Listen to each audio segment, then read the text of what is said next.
Welcome to another episode of Off the Menu. I'm Vincent Franchini from Tumblr House, here with Charles Coulombe. Hello. Good to see you all again. Right, we're fresh off from the latest presidential debate. Oh boy. What stood out to you? Well, 2 hours I shall never get back ever again.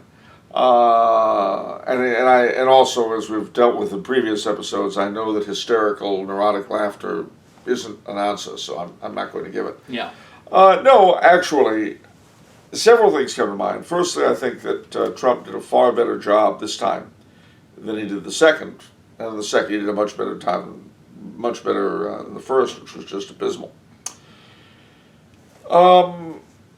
He said that he would reserve judgment on whether or not the election was valid until the election actually happened.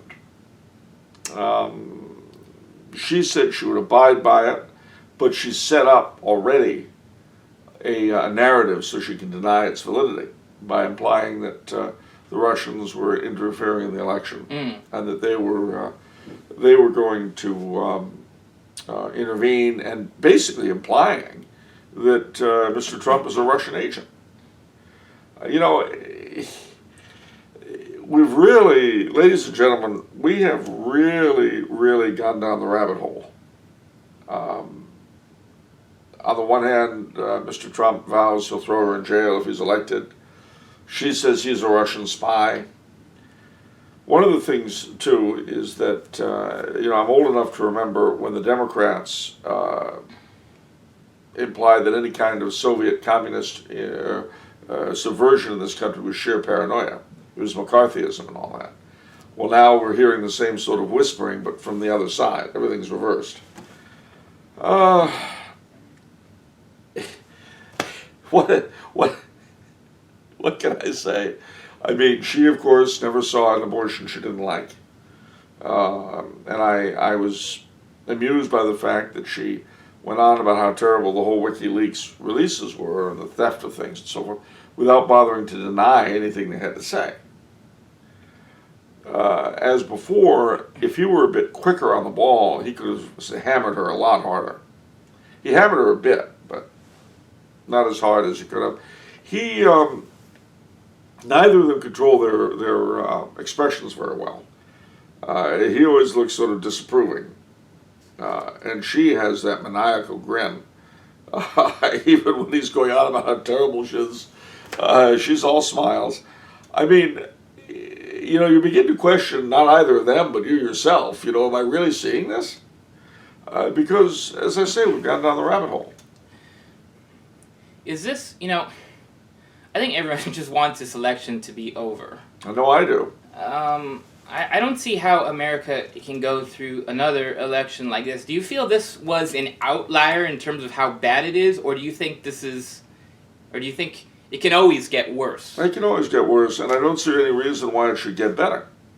Because let's put aside for a minute all of our partisan issues. The fact is that the American people are by and large pretty happy with this setup. What do you mean? Well, what is it that produced it?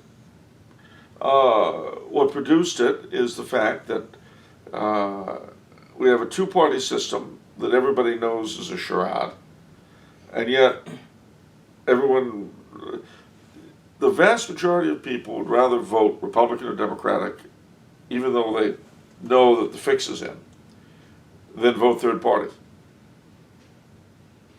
And that's ingrained in American DNA.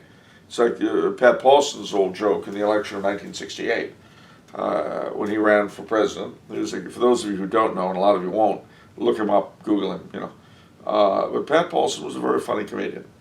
And he ran for president in 68. And he said, people say to me, why should I waste my vote on you? I say, don't waste your vote on me. Waste it on one of the other guys. Well, there was a lot of truth in that, even then. Now, we're a people without morals. We're a people who are endlessly self-congratulatory. We're not immoral, we're amoral. There's a difference. And we're preachy at the same time. That's what drives one a little bit crazy. Being amoral and preachy, because you're preachy about nothing. what was the ongoing phrase, both debates, but particularly the second one? We're great because we're good. Really? Really? We're sitting here on top of a pile of infant skulls, and we can actually say we're great because we're good. Well, so was Carthage then. Okay? If that's what it takes. Mr. Trump. I get confused. One day I'll be talking about FDR. Mr. Trump says that he's pro-life. He's going to appoint pro-life justices. If he's elected, I certainly hope he keeps his promise. God knows we've been hearing this from the Republicans ever since Roe v. Wade. And by the way, ladies and gentlemen, if I strike you as a one-issue voter, I'm willing to go along with that. It's no good saying to me, well, it's too bad about Hitler's genocidal policies, but he's good on transportation. Which he was. I mean, the Autobahns were great. Can't fault Hitler on the Autobahns. But the fact is, if a government and a nation and a people do not mind seeing their future generations slaughtered, there is something deeply wrong with them. I encountered a very frustrating critique. I'm encountering it very often now. It's like, okay, I'm pro-life, but the problem with conservatives is they're only pro-life in this one area. What about guns, Black Lives Matters, the homosexual community, transgender community, and animals? Abort them all and see what you've got left. I mean, that's ridiculous. The fact is, that whole seamless garment thing was invented by Cardinal... Bernardin? Thank you, Cardinal Bernardin. You see, I was having a senior moment. For the sole purpose of allowing Catholics to vote for Democrats who were pro-abortion. That's why he cooked it up. And I understand, you know, you're the Archbishop of Chicago, you want to suck up to the Daily Machine. I get it. I'm all for it. You bet. It's no worse than being a prelate in Massachusetts and sucking up to the Kennedys. What could possibly be wrong with that? Or being a Cardinal Archbishop of New York and hanging out with the most incredible pro-aborts at the Al Smith dinner. When Al Smith would be spinning in his grave to see the people eating in his name. He might not mind the menu so much, but the rest of it. Anyway, the point I'm making is that this is all nonsense. You know, people say, well, what about the death penalty? Okay, what about the death penalty? The fact of the matter is the Papal States had the death penalty until 1870. And no Catholic teaching is absolutely binding on the conscience unless it has always been part of revelation. That's just the way it is. The fact is that the current antipathy toward the death penalty on the part of high-ranking prelates comes from the fact that a huge chunk of them saw the death penalty wildly misapplied through a big chunk of their lives. I'm referring specifically to the Nazis and the communists and World War II. And obviously, if you've been through an experience like that, it's going to affect how you look at things. Just as there's no good going to the son of an alcoholic and trying to explain to him the benefits of a really good Zinfandel. It's not happening. And if you think I'd be crazy enough to go up to someone, to a bishop or a pope or a priest who had lived through World War II, one of the great dictators in Europe, and start to make fine distinctions with them, you're crazy. I wouldn't do it. I wouldn't waste my time. But by the same token, you have to understand where they're coming from. You know, as far as the rest of it goes, gay rights and all that, honestly, if we are going to start erecting quasi-ethnic group status on the basis of behavior, what about us Alco-Americans? What about those of us for whom booze is very, very important, it's a key to our lives? We are the only minority whose very existence was made a crime by an amendment to the Constitution, the 18th Amendment. Where are the apologies from on high for what was done to us back then? And you know, even now I could be arrested for drunk driving. It's true. Well, I think you need a greater Alco lobby. Yeah. No, we'll work on that. But no, seriously, I mean, the amount of deception, and to be fair, a huge amount of this self-deception that goes on in the nation as a whole, and especially amongst the Catholic community and her leadership, is breathtaking. So, one part of me is appalled by what I saw, by what I've seen so far through the election. But another part of me says, what are you expecting? Garbage in, garbage out. Do we deserve better than what we've got? I don't know that we do. I think we may be getting precisely the sort of leadership we need and deserve. If you've got problems with Pope Francis, well, that's nice. And how strongly did you support Pope Benedict? The problem is we tend to forget, A, that we ourselves are not perfect, and B, we don't live in a vacuum. I am very much afraid for my country, but really I should have been afraid ever since we made abortion a constitutional right. When I swore the oath to defend the Constitution against all enemies, foreign and domestic, you could make the case that I was, and certainly Mrs. Clinton would, that I was swearing to defend abortion. Really? Well, okay, fine. So, what happened to Carthage? That may happen to us. I'm waiting for someone to say, oh, Carthage, Illinois is in great shape. What are you talking about? Well, I'd say read a book, but we have Kanye West's authority that reading books is bad for you. One of the things Julian Assange said that really resounded with me, he says, in America, activism is a dirty word. If you get called an activist, that's bad. And I think that's true to some extent. It depends. If you're a community activist, it's okay. Yeah. Or a community advocate. And that is true that we prefer advocacy to activists. Yeah.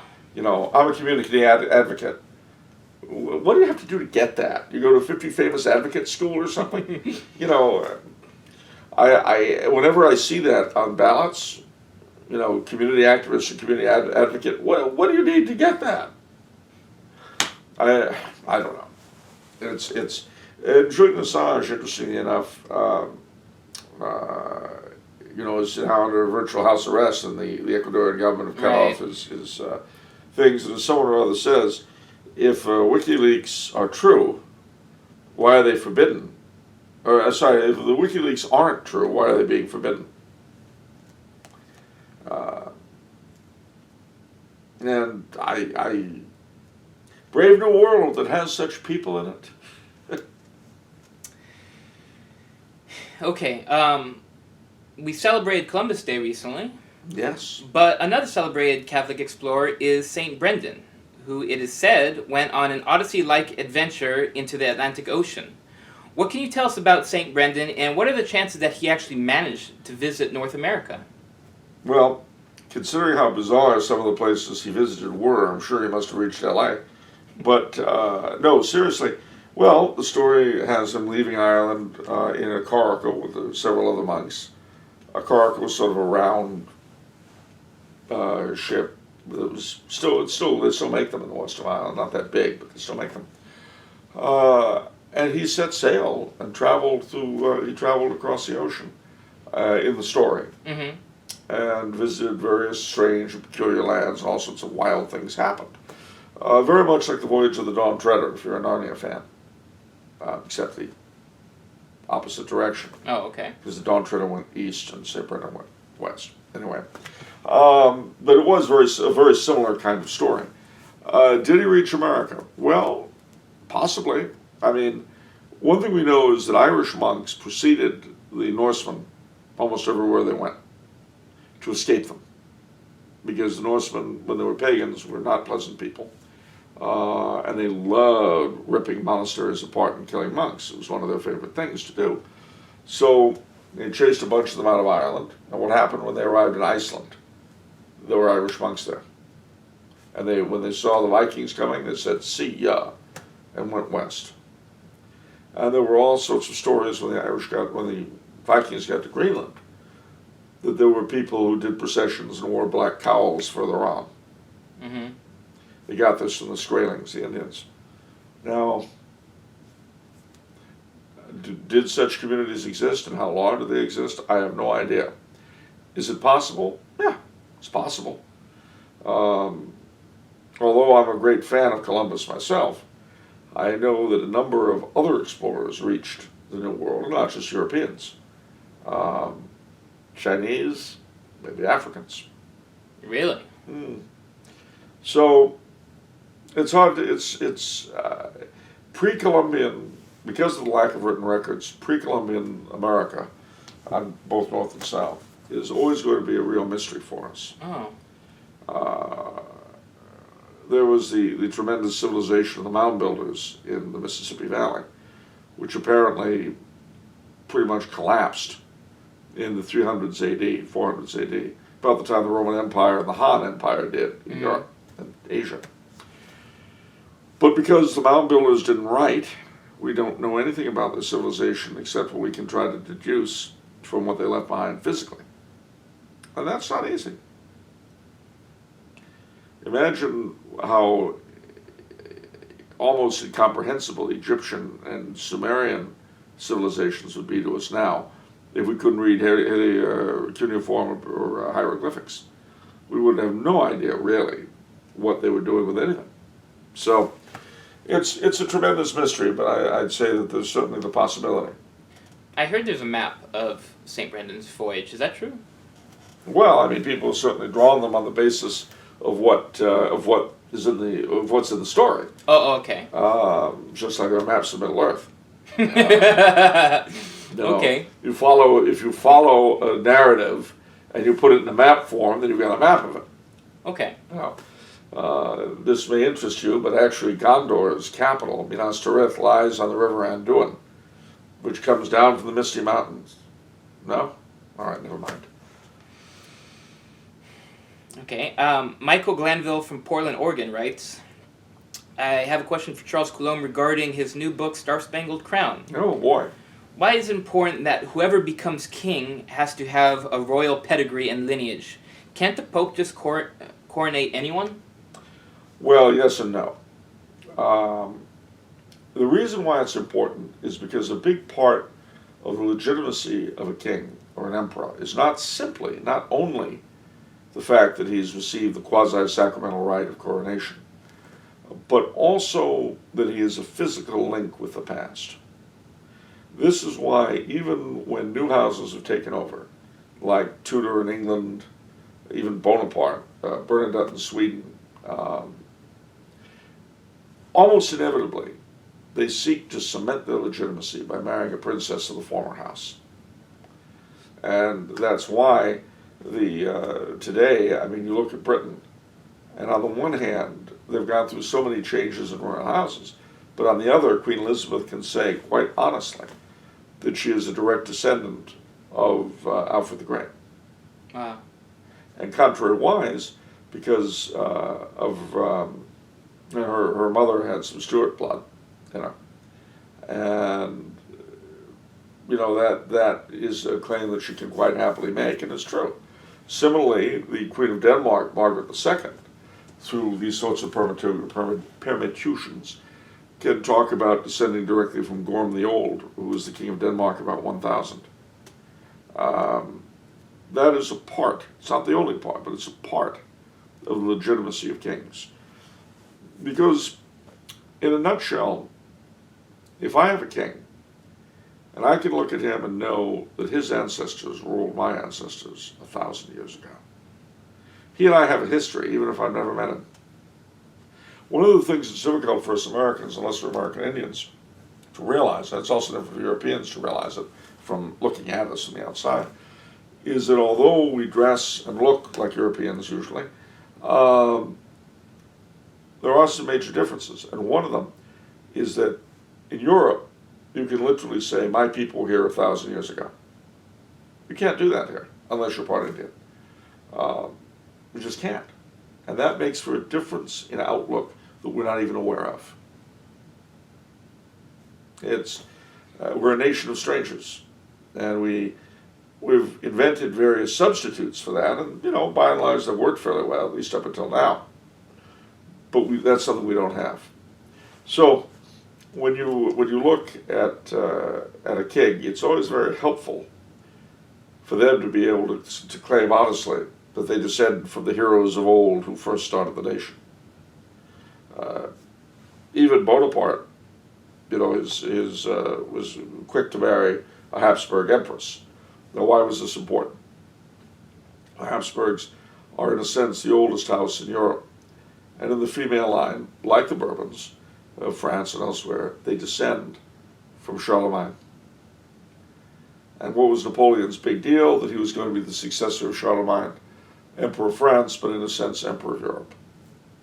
So for what he was setting out to do, this kind of legitimacy for himself, and more importantly for his son, was very, very important. It didn't work, as we know, but he was operating under the same principle. Okay. Anthony sent in a question. Why were the Eastern Catholic churches formed? I know some existed in the 1st century, but why did some form much later? Was it a retreat from Orthodoxy or some other cultural reason? All right, well, the first thing you have to understand is that for the first 1,000 years of the church, there was Catholics were Orthodox, Orthodox were Catholics. There were a few periods of schism, but that was the deal. When the Monophysites in Syria and Egypt and all that broke with the body of the church, and as a result with the emperor in Byzantium, in Constantinople, the supporters of Catholic Orthodoxy, Orthodox Catholicism, were called Melkites, emperor's men, because they believed in the religion of the emperor, of the king, Melkite. Now, in 1054, you have the break between East and West, but it wasn't a complete break. And from time to time, as a whole, it was papered over for short periods. And then certain groups of Eastern Orthodox, and also beyond their borders, precisely the Syrian Monophysites and Egyptian Copts and guys like that, came to realize that they could not practice the entirety of the Catholic faith, of the Orthodox faith. Again, these two are synonymous. Catholic is universal, Orthodox is correct belief. Okay, no Orthodox believes that his religion is not Catholic. No Catholic believes his religion is unorthodox. And they're using the same words to describe the same thing. But from time to time, groups of Eastern Orthodox came back into union with the Holy See because they believed that that was the only way they could practice the fullness of the faith. Interestingly enough, today in Russia, the Russian Byzantine Catholic churches don't call themselves Russian Byzantine Catholic the way they do here. They call themselves Russian Orthodox in communion with the Holy See, in communion with Rome. Wow.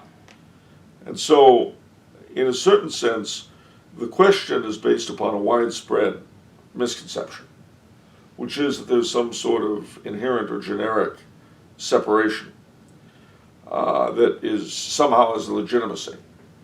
As the current Patriarch of Moscow said when he was the Metropolitan of Smolensk, in charge of the Russian Orthodox Church's relationship with other non-Orthodox churches, including our own, he said the union between East and West was like a divorce. And it will not be healed, no matter how many papers may be signed. It will not be healed until people see it as a sin and as a loss on both our parts. We've grown used to living apart. And it is a sin. It's a terrible thing, and like most schisms, you can come up with all sorts of nastiness on both sides. But remember that Christ calls upon us to forgive what's done to us. And this should be particularly true with people with whom we share the same religion. The Orthodox will have to learn to forgive the Fourth Crusade. We'll have to learn to forgive the slaughter of the Latins. And the Croats will have to learn to forgive the Serbs, and the Serbs the Croats. The Ukrainians and Russians each other, and both of them the Poles. And the Poles will have to forgive the Russians and the Ukrainians. Everybody will have to forgive the Slovaks. There's just so much amongst the Slovaks to forgive. No, seriously. What happens, though, is that we tend to treasure up these wrongs because they make us feel right. You did this to my people. Yeah, but what did your people do to mine? We could play that game forever. And of course, we know that's what Christ commands, because we'll be forgiven as we forgive. it would seem to me that the East, having gone through first the Turks and then the communists, and the West, having gone through the great modernist episode, which we haven't finished with quite yet, it would seem there'd be room on both sides for humility. It might even be said, since, there's a joke that, there are two jokes, two connected jokes, that on the one hand, in the East, tradition ate up authority, and in the West, authority ate up tradition. And contrariwise, the Catholics will tolerate any amount of heresy but no schism, and the Orthodox will tolerate any amount of schism but no heresy. If one looked at this, one could almost get the notion that maybe God knew about the temperaments of these two sides and intended each to act as a corrective on the excesses of the other, that they were supposed to operate in tandem, to breathe with both lungs, as St. John Paul II put it. And that maybe, just maybe, separate, they fall victim to their own worst excesses. But that couldn't be true, because if it were, it would imply that we weren't perfect. And we know that's not true. So, all I can tell you is that I do appreciate the question very much, but as I say, it's based upon a bit of a misconception. Primarily being that this schism is natural, or even in a sense good. It is a horrible sin. It was a sin when it started. It's a sin that it's continued, and we have been punished for it fairly continuously through our joint history. And yet somehow we never seem to catch up on it. Wow, these terrible things that are happening, they must be blessings for our goodness and that of our fathers. No, they're not. Last question. Why do the Eastern Orthodox object to Augustine's theology and its Western errors with so much venom? That's sent in from Austin. Well, it depends upon which Orthodox you're talking about. The problem is that, save what was absolutely defined by the seven councils, you will find Orthodox on any side of a given question. Basically, the objections that some Orthodox have to Augustine is his teaching on grace. And yet others will venerate Augustine as a saint. It gets very, very difficult. And then, of course, one or the other side, if you compare the two, you'll get, well, they're not really Orthodox. Well, I'm not Orthodox with a large O. I'm not the best judge as a Catholic of who really has a right to be called Orthodox. The old calendarists will say the new calendarists are real Orthodox, and vice versa. But I will say that one of the problems I've always had with some of the anti-Western polemics by some of the Orthodox, and I have to keep on saying some, because believe me, you'll always be able to find exceptions to any rule when speaking about Orthodox theology. But they'll say, well, the Westerners believe this. And I'll look at that, yeah, that's true. We Easterners believe that. I'll say, yeah, that's true. Well, you see the difference? No, I don't, actually. Now, this probably reflects more my own ignorance and stupidity than any nitpicking or fault finding on the basis of the polemicists I'm speaking of. I'm sure it's entirely my own fault, but if you say, well, you believe that Adam and Eve, through original sin, lost the divine life, whereas we believe that the divine light was darkened within them. I don't see a difference there. I see a difference in expression. And believe me, there'll be all sorts of theologians who can come up with all sorts of reasons why it's different. But thank God, I meant to say, I'm not a theologian. And so I'm afraid I don't see it. But again, it's probably my being dim. You have any seasonal questions to ask? Seasonal questions? I was going to save it for the Halloween episode next week, but I can ask that now if you want.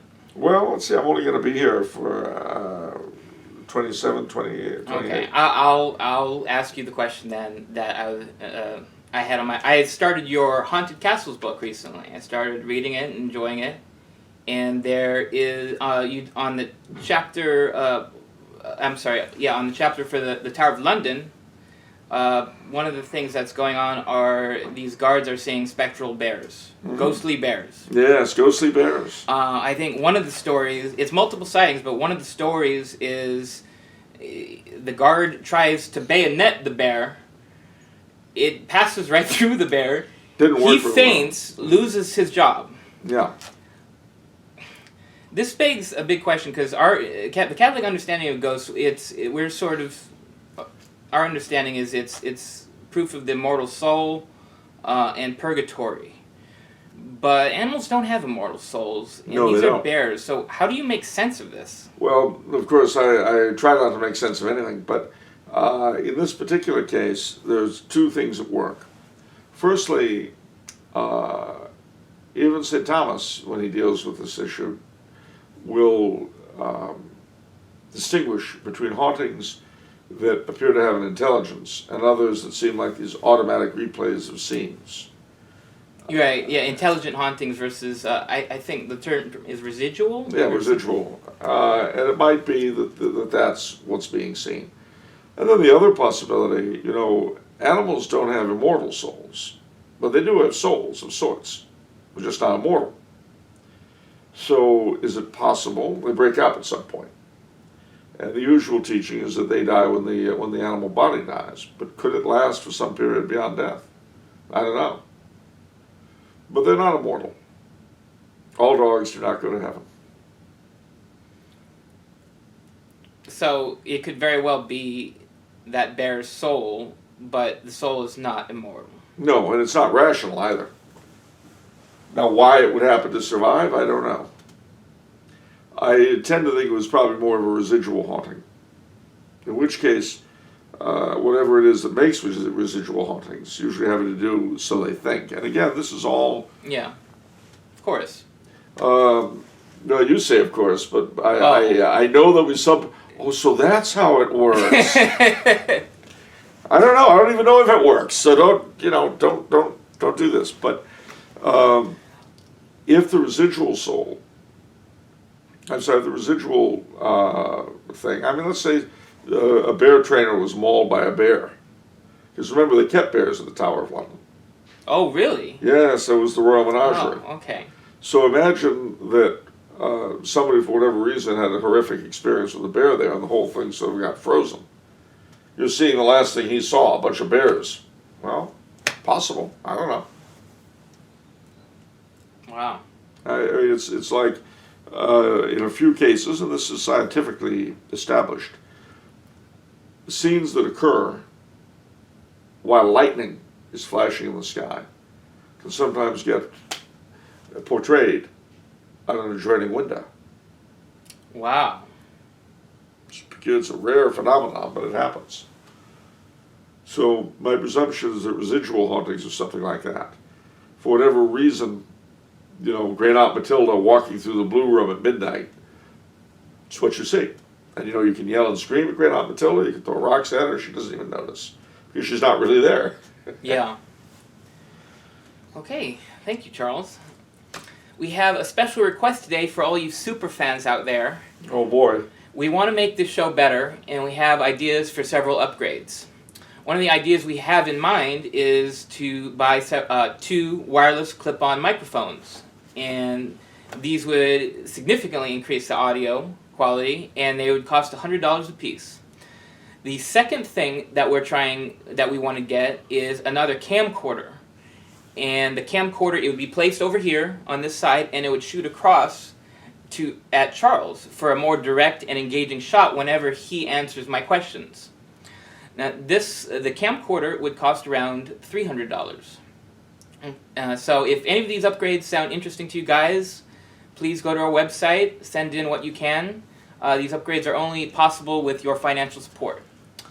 And also, do not forget to send in questions to Charles. And that's it for the show. Thank you for watching. I would just like to say in addition, Happy Halloween. Very creepy, Charles. Thank you.